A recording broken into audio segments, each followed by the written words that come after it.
खबरता तक पर दिखाई जाने वाले सुपरहिट फिल्मों की कहानियों की श्रृंखला की अगली कड़ी के रूप में मैं जिस फिल्म की कहानी को लेकर आप सबके समक्ष उपस्थित हुआ हूं वह फिल्म है कभी खुशी कभी गम। यह फिल्म वर्ष 2001 में रूपहले पर्दे पर प्रदर्शित की गई थी और इस फिल्म के निर्देशक थे करण जौहर। इस फिल्म की मुख्य भूमिका अमिताभ बच्चन, ऋतिक रोशन और शाहरुख खान तथा काजोल ने निभाई थी, जबकि फिल्म में सहायक कलाकार की भूमिका में थे जया बच्चन, रानी मुखर्जी, करिश्मा कपूर, आलोक नाग आदि कलाकार। इस फिल्म में कोई परंपरागत विलेन नहीं था, सिर्फ परिस्थितिजन्य कारण और रूढ़िवादिता ने ही इसमें विलेन की भूमिका निभाई थी।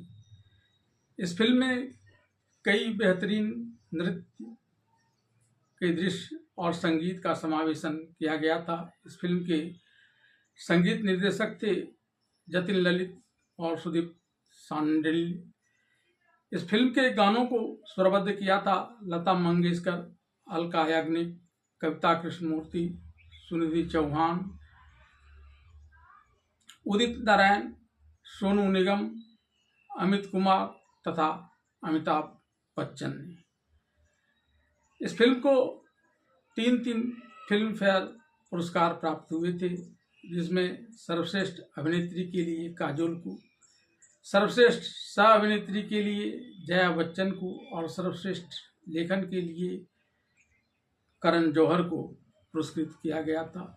इस फिल्म के प्रमुख गाने कभी खुशी कभी गम, बोले चूड़ियाँ और साबा साबा ने काफ़ी लोक प्रसिद्धि प्राप्त की थी। फिल्म कभी खुशी कभी गम की शुरुआत दिल्ली में रहने वाले एक समृद्ध घराने के दंपति यशवर्धन, जिसकी भूमिका अमिताभ बच्चन ने निभाई है, और उसकी पत्नी नंदनी, जिसकी भूमिका जया बच्चन ने निभाई है, कि एक दृश्य से होती है। इस दंपति को कहीं मात्र 2 दिन का एक नवजात शिशु मिलता है, जिसे लेकर यह अपने घर आता है। भले ही यह नवजात इस दंपति की अपनी संतान नहीं है, लेकिन अब तक संतान सुख से वंचित रहने के कारण यह परिवार उस नवजात शिशु को बड़े लाड़ प्यार से पालता है। वे इसे राहुल के नाम से पाल पोस कर बड़ा करते हैं, जिसकी भूमिका बड़े होने पर शाहरुख खान ने निभाई है। इसके बाद यह कहानी थोड़े आगे बढ़ जाती है, जिसमें यह दिखाया जाता है कि इस दंपति की दूसरी संतान रोहन, जिसकी भूमिका बड़े होने पर ऋतिक रोशन ने निभाई है, वह कहीं से अपने घर आता है तो यहाँ अपनी नानी, जिसकी भूमिका सुषमा सेठ और दादी अचला सचदेव ने निभाई है, के मध्य हो रही उस बात को सुन लेता है जिसमें यह बताया जाता है कि राहुल यशवर्धन और नंदिनी की अपनी संतान नहीं है, बल्कि उसे इस दंपति ने, जबकि वह 2 ही दिन का एक नवजात बालक था, तभी अपने घर में लाया था और उसे अपनी संतान की तरह पाल पोस कर बड़ा किया था। लेकिन एक लड़की से प्यार करने के कारण वह यशवर्धन की दंपति के सारे एहसानों को भूलकर आसान फरामोश हो गया और यहाँ से चला गया। रोहन नानी और दादी के बीच हो रही इस वार्तालाप को सुनकर भी इस प्रकार का व्यवहार करता है मानो उसने कुछ सुना ही नहीं। वह नानी और दादी से खुशी खुशी मिलता है और फिर किसी को इस बात की जानकारी दिए बिना वहाँ से चला जाता है। इसके बाद यह कहानी अपने मूल स्थान पर लौट आती है। राहुल के इस घर में आने के 10 साल बाद रोहन का जन्म होता है। वह बचपन से ही काफ़ी मोटा रहता है और खाने का शौकीन होता है। इस बात को लेकर अक्सर लोग उसे परेशान करते रहते हैं। इस दंपति का मुखिया यशवर्धन एक परंपरावादी, अनुशासन प्रिय एवं कर्तव्यनिष्ठ व्यक्ति है और वह अपने घरों में परंपराओं के निर्वहन पर पूरा ध्यान देता है। उसकी पत्नी नंदिनी उसे पति परमेश्वर मानती है और रोज सुबह पूजा पाठ करने के बाद उसके माथे पर तिलक लगाती है, उसका टाई बांधती है और तब यशवर्धन अपने काम से बाहर निकलता है। राहुल, जो अब तक विदेश में पढ़ रहा था, अपनी पढ़ाई पूरी कर वापस अपने घर लौटता है। तब घर में खूब खुशियां मनाई जाती हैं। राहुल अपनी मां नंदिनी से खूब प्यार करता है और अपने भाई रोशन को भी प्यार करता है, लेकिन उसके मोटे होने और खूब खाने की आदत को लेकर उसे छेड़ते भी रहता है। एक दिन यशवर्धन राहुल से कहता है कि तुम्हारी पढ़ाई पूरी हो चुकी है, अतः अब तुम्हें अपने कामकाज पर ध्यान देना चाहिए। यह सुनकर राहुल अपने पिता यशवर्धन से कहता है कि वह भी अपने पिता के नक्शे कदम पर चलना चाहता है, लेकिन उसे नहीं लगता है कि उसमें वह सामर्थ्य है कि वह पूरी तरह से अपने पिता के नक्शे कदम पर चल पाएगा, लेकिन फिर भी वह प्रयास करेगा कि वह उसके नक्शे कदम पर चले। एक दिन राहुल अपने घर काम करने वाली आया सईदा, जिसकी भूमिका फरीदा जलाल ने निभाई है, के घर आता है, जहां इस समय उसकी बेटी को देखने लड़के वाले आए हुए हैं। यहाँ उसकी मुलाकात सईदा की बेटी की दोस्त अंजलि, जिसकी भूमिका काजोल ने निभाई है, और जो बाबूजी शर्मा, जिसकी भूमिका आलोकनाथ ने निभाई है, की बेटी है, से होती है। अंजलि काफ़ी चुलबुली लड़की है, जिसके चुलबुलेपन से राहुल उसकी तरफ आकर्षित होता है। राहुल जब उसके निकट आता है तो वह तरह तरह की शायरी सुनाकर उसका मन मोह लेती है। इस दरमियान राहुल रूपक प्रसंगों का उल्लेख करते हुए उसके प्रति अपने प्रेम को प्रकट करता है, लेकिन भोली भाली होने के कारण वह राहुल के इशारों में कही जाने वाली इस प्रेमपूर्ण बातों को समझ नहीं पाती है और वैसी ही चुलबुली हरकत करती रहती है। एक दिन अपनी बेटी के ब्याह का निमंत्रण देने सईदा अपनी बेटी और उसकी दोस्त अंजलि के साथ यशवर्धन के घर आती है। अंजलि के चुलबुलेपन के कारण यशवर्धन के घर का कुछ सामान उससे टूट जाता है। इस पर सईदा अंजलि को यशवर्धन से इस बात के लिए माफ़ी मांगने के लिए कहती है। शुरू में तो अंजलि अपनी गलती मानती ही नहीं, लेकिन फिर वह माफ़ी मांगने के लिए तैयार हो जाती है। जब वह यशवर्धन से माफ़ी मांगने आती है तब यशवर्धन के पीछे छिपे राहुल को, जो वहाँ उसमें उसे निहार रहा होता है, देखकर आश्चर्य प्रकट करते हुए शब्दों को कुछ इस प्रकार से मिलाकर बोलती है, जिसे सुनकर यशवर्धन भी हतप्रभ हो जाता है। फिर वह यह कहकर कि माफ़ी मांगने से कोई छोटा तो नहीं हो जाता, यशवर्धन से माफ़ी मांग लेती है और सईदा के साथ वापस अपने घर चली जाती है।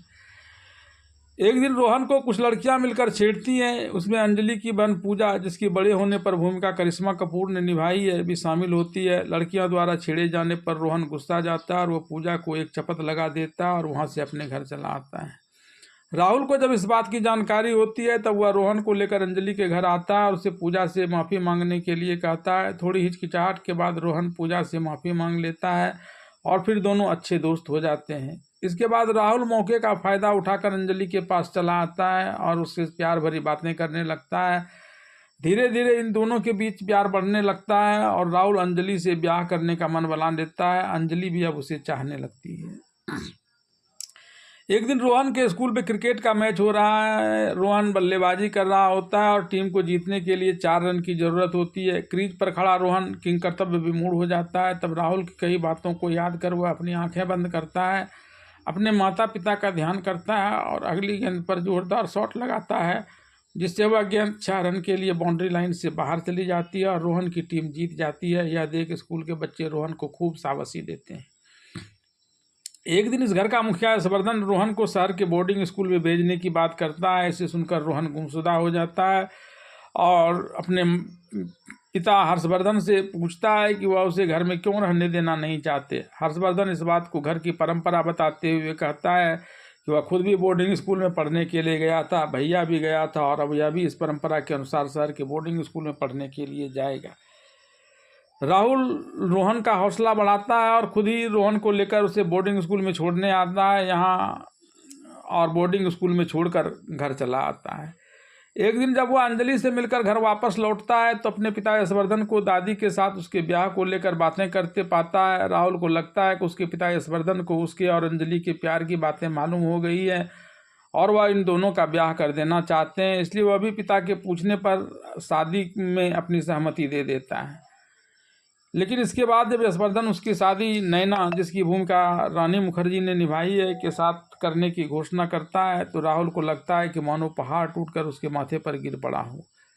राहुल अपने पिता यशवर्धन को अंजलि से अपने प्यार होने की बात बताता है। तब उसके पिता यशवर्धन उसके इस बात को सुनकर उस पर काफ़ी खफा हो जाते हैं और उससे कहते हैं कि अंजलि एक गरीब घर की बेटी है, इसने कैसे उसे अपने घर की बहू बनाने के बारे में सोच लिया। गरीब घर में जन्म लेने के कारण वह इस ऊंचे खानदान की परंपरा और प्रतिष्ठा को नहीं निभा पाएगी, इसलिए उसे अंजलि से ब्याह करने की बात को भूलकर इसके कहे अनुसार नैना से शादी करना चाहिए और इस वंश की परंपरा के अनुसार यहाँ वही होगा जो मैं चाहता हूँ। यह सुनकर राहुल मन महसूस कर नैना के साथ सगाई कर लेता है। नैना के साथ सगाई कर भी राहुल खुश नहीं होता है।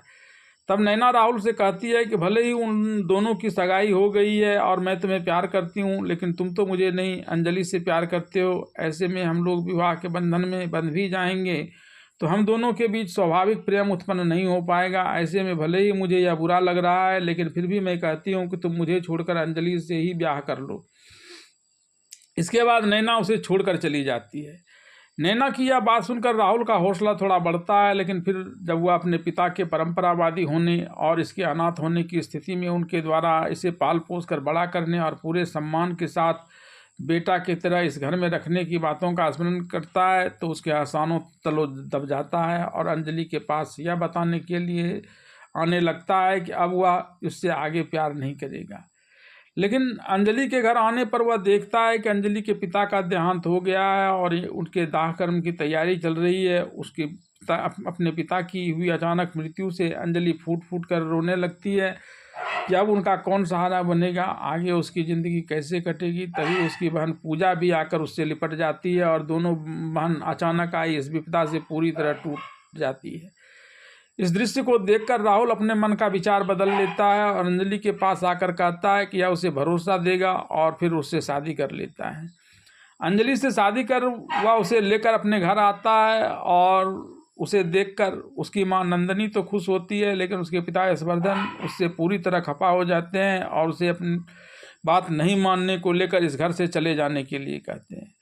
पिता के द्वारा घर से बाहर चले जाने की बात कहने के बावजूद राहुल उनसे पूछता है कि क्या इस घर में थोड़ी सी भी जगह उसे और उसकी पत्नी को रहने के लिए नहीं मिलेगा, लेकिन यशवर्धन उसे यहाँ रहने देने से साफ इनकार कर देते हैं। पिता के द्वारा इस प्रकार घर से बाहर चले जाने की बात कहने पर राहुल अंजलि को लेकर अपनी मां नंदनी के पास आता है और सारी बातें बताता है। फिर वह कहता है कि वह यहाँ से दूसरी जगह रहने जा रहा है। तब उसकी मां नंदनी उसके साथ ही आया सईदा को भी भेज देती है ताकि अंजलि को सास का और राहुल को अपनी मां का ममता मिल सके। राहुल यहाँ से लंदन जाने का मन बनाता है, लेकिन वहाँ आने से पूर्व रोहन से बोर्डिंग स्कूल में आकर मिलता है और उससे वचन लेता है कि वह किसी से भी यह बात नहीं पूछेगा कि राहुल कहाँ गया है। साथ ही वह अपनी मां नंदनी का भी हमेशा ख्याल रखेगा। इसके बाद राहुल अंजलि की बहन पूजा और सईदा के साथ लंदन में आकर काम करने लगता है और जल्दी एक बड़ा फ्लैट ले लेता है। रोहन अपनी पढ़ी पूरी कर बोर्डिंग स्कूल से वापस अपने घर आता है तो यहाँ राहुल को नहीं पाता है, लेकिन राहुल के वचन के अनुसार वह इसके बारे में किसी से कुछ पूछता नहीं और अपनी मां नंदनी को विशेष प्यार करता है। एक दिन रोहन सईदा के घर आता है जहाँ उसका बेटा अपने परिवार के साथ रह रहा है। यह उससे सईदा और राहुल के कहाँ होने को लेकर सवाल करता है, लेकिन वह इस मामले में कुछ नहीं बताता है। तभी उसका बेटा राहुल और सईदा के लंदन में होने की बात बता देता है। राहुल के कहाँ होने की जानकारी मिल जाने के बाद रोहन घर आता है। यहाँ वह अपने पिता यशवर्धन से कहता है कि वह लंदन में जाकर MBA की पढ़ाई करना चाहता है। इस पर उसका पिता उससे पूछता है कि तुम अपने ही देश में MBA की पढ़ाई क्यों नहीं करना चाहते हो। इस पर रोहन अपने घर की परंपरा बताते हुए कहता है कि आप भी MBA करने विदेश गए थे और राहुल भैया भी MBA करने विदेश गए थे और इस घर की परंपरा के अनुसार अब मैं भी MBA करने विदेश जाऊंगा। हर्षवर्धन इसके लिए तुरंत राजी हो जाता है। रोहन लंदन तो चला आता है, लेकिन उसे राहुल का कोई पता ठिकाना नहीं मालूम होता है।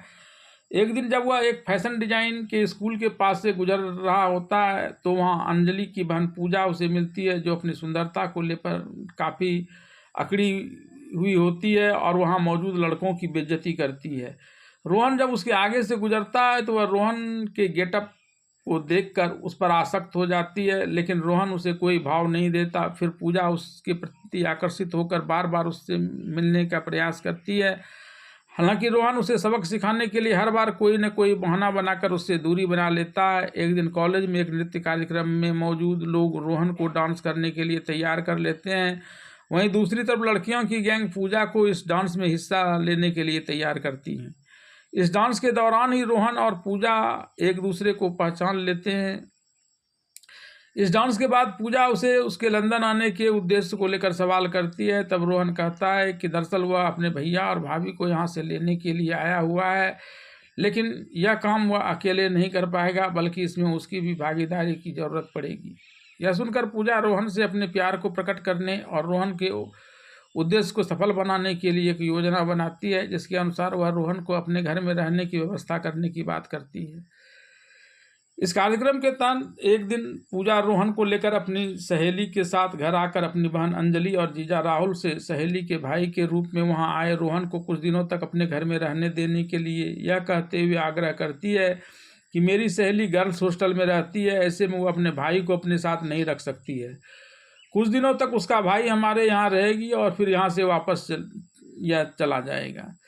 रोहन के पतला होने के कारण राहुल उसे पहचान नहीं पाता और पूजा से कहता है कि यह यहाँ नहीं रहेगा, लेकिन अंजलि उसे यह कहकर कि यह हिंदुस्तानी है और उसके बहन के पास इसे रखने का साधन नहीं है, तो दोनों के लिए वह इसे यहाँ रहने दे। पत्नी अंजलि और साली पूजा के बार बार इस बात के लिए जिद करने पर राहुल बड़े खिन्न मन से उसे यह चेतावनी देते हुए अपने घर में रहने की अनुमति देता है कि वह पूजा या इस घर के किसी अन्य सदस्य से मुलाकात नहीं करेगा, सिर्फ अपने काम से मतलब रखेगा और जल्दी ही यहाँ से दफा हो जाएगा। रोहन राहुल की बात मानकर वहाँ रहने लगता है, लेकिन अक्सर मौका पाकर वह पूजा से मिलकर प्रेम भरी बातें करता है और फिर धीरे धीरे अंजलि का भी दिल जीत लेता है। इस बीच एक दिन सईदा जब रोहन जूता पहन रहा होता है तब उसके पैरों के निशान को देखकर उसे पहचान लेती है।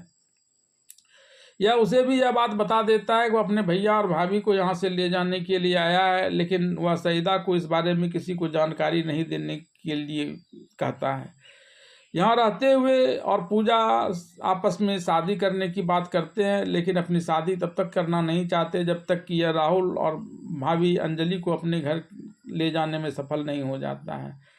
इस क्रम में एक दिन अंजलि और राहुल के बेटे का उसके स्कूल में सांस्कृतिक कार्यक्रम होने वाला होता है। वह अपने माता पिता और मौसी के साथ साथ रोहन को भी इस कार्यक्रम में भाग लेने के लिए आमंत्रित करता है। स्कूल के प्रवेश द्वार पर जब रोहन का परिचय पूछा जाता है तो राहुल घबरा जाता है कि वह उसका कौन सा संबंध बताए। तभी अंजलि आगे बढ़कर उसे अपने परिवार का सदस्य बता देती है और फिर सब मिलकर सांस्कृतिक कार्यक्रम में सम्मिलित हो जाते हैं। जब राहुल और अंजलि का बेटा अपना कार्यक्रम प्रस्तुत कर रहा होता है और जनगण मन अधिनायक गाने लगता है, तब बीच में वह अटक जाता है, फिर वो आंखें बंद करता है, बाद में पूरी पंक्ति को गा देता है। जब अंजलि उससे इस बीच में अटकने और बाद में पूरा राष्ट्रगान गाने को लेकर सवाल करती है तो वह ऐसा करने के लिए जिस व्यक्ति की तरफ इशारा करता है वह रोहन होता है। तब राहुल रोहन को पहचान लेता है और उसे एक तरफ ले जाकर कहता है कि तुम रोहन हो, लेकिन तुम तो बहुत मोटे थे, इतने पतले कैसे हो गए। फिर दोनों मिलकर हंसी मजाक करने लगते हैं, लेकिन जैसे ही रोहन राहुल से घर चलने के लिए कहता है वैसे ही राहुल उस पर भड़क जाता है। इसके एक दिन बाद रोहन और पूजा एक दूसरी योजना बनाते हैं। इस योजना के अनुसार रोहन अपने पिता यशवर्धन को फोन लगाकर उससे कहता है कि आज उसने एक स्वप्न देखा है कि उसके माता पिता लंदन आकर उसे सरप्राइज दे रहे हैं। तभी यशवर्धन उससे कहता है कभी तो यह तुमने सपना देखा है, हो सकता है कि यह हकीकत भी हो जाए, और फिर फोन को रख देते हैं। फोन पर भी इस वार्तालाप के अगले ही दिन हर्षवर्धन अपनी पत्नी नंदनी के साथ लंदन जाकर रोहन को वहां आने का सरप्राइज देता है। रोहन पूजा के साथ आकर अपने माता पिता नंदनी और यशवर्धन को रिसीव करता है। यही एक मार्केट कम्प्लेक्स में इन लोगों की मुलाकात राहुल और अंजलि से भी हो जाती है। अंजलि अपनी सास नंदनी से काफ़ी हुलसित होकर मिलती है, यहाँ तक कि नंदनी के द्वारा उसे घर वापस चलने की बात कहने पर वह राहुल के साथ वहाँ आने की बात करती है।